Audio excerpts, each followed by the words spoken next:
Hi అండి, అందరికీ నమస్కారం అండి. ఫ్రెండ్స్, మన వీడియోలోనే టాపిక్ వచ్చేసి ఒకే మొబైల్ నెంబర్తో 2-3 బ్యాంక్ అకౌంట్లు ఉంటే ఏమవుతుంది, దానివల్ల లాభమా నష్టమా, ఒకవేళ ఇబ్బందులు తలెత్తితే ఏం చేయాలి అనే వివరాలు మన వీడియోలో తెలుసుకుందామండి.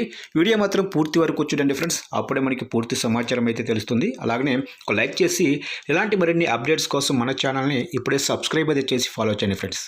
ఇక లేట్ చేయకుండా టాపిక్లోకి వెళ్ళిపోదాము. ఇక ఒకే మొబైల్ నెంబర్తో 2 వేరు బ్యాంక్ అకౌంట్లు ఉండటం వల్ల పెద్ద ప్రమాదం ఏమీ లేదు.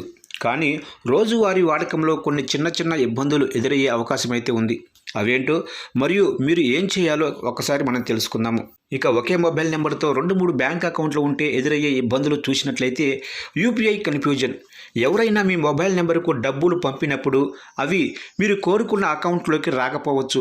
మీ యాప్లో ఏ అకౌంట్ అయితే ప్రైమరీగా సెట్ చేసి ఉంటుందో అందులోకి మాత్రమే డబ్బులు వెళ్తాయి. అలాగనే ఎస్ఎంఎస్ అలర్ట్, 2 అకౌంట్ల మెసేజ్లు ఒకే ఫోన్కి రావటం వల్ల ఒక్కోసారి ఏ అకౌంట్లో ఎంత బ్యాలెన్స్ ఉందో కన్ఫ్యూజ్ అయ్యే అవకాశం అయితే ఉంటుంది.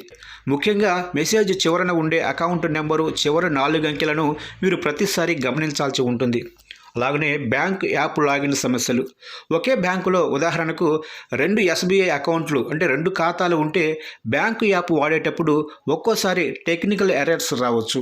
ఒకవేళ ఫోన్ పోతే ఇబ్బంది కూడా. మీ సిమ్ కార్డు పోయినా లేదా మొబైల్ పోయినా మీ 2 బ్యాంకు అకౌంట్లు సెక్యూరిటీ అంటే ఓటీపీలు ఒకేసారి రిస్కులో పడే అవకాశం అయితే ఉంటుంది.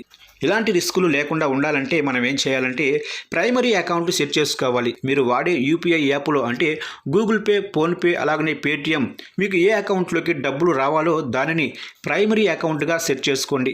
అలాగనే మినిమం బ్యాలెన్స్ 2 అకౌంట్లలోనూ కనీస నిల్వ అంటే మినిమం బ్యాలెన్స్ ఉండేలా చూసుకోండి. ఎందుకంటే మెసేజ్లు ఒకే నెంబర్కు రావటం వల్ల ఏ అకౌంట్లో డబ్బులు తగ్గాయో తెలియక పెనాల్టీలు పడే అవకాశం కూడా ఉంటుంది. అలాగనే నెంబర్ మార్చటం అవసరమైతే. ఒకవేళ ఒకటి పర్సనల్ అకౌంట్ మరొకటి బిజినెస్ అకౌంట్ అయితే సెక్యూరిటీ కోసం మరియు స్పష్టత కోసం వేరు నెంబర్లు వాడటం మంచిది. కానీ సాధారణ సేవింగ్స్ అకౌంట్లు అయితే ఒకే నెంబర్ ఉంచుకోవచ్చు. అలాగనే 2 స్టెప్ వెరిఫికేషన్. మీ బ్యాంక్ యాప్స్ మరియు మొబైల్ ఐడీలకు ఖచ్చితంగా 2 స్టెప్ వెరిఫికేషన్ లేదా ఫింగర్ ప్రింట్ లాక్ అయితే పెట్టుకోండి.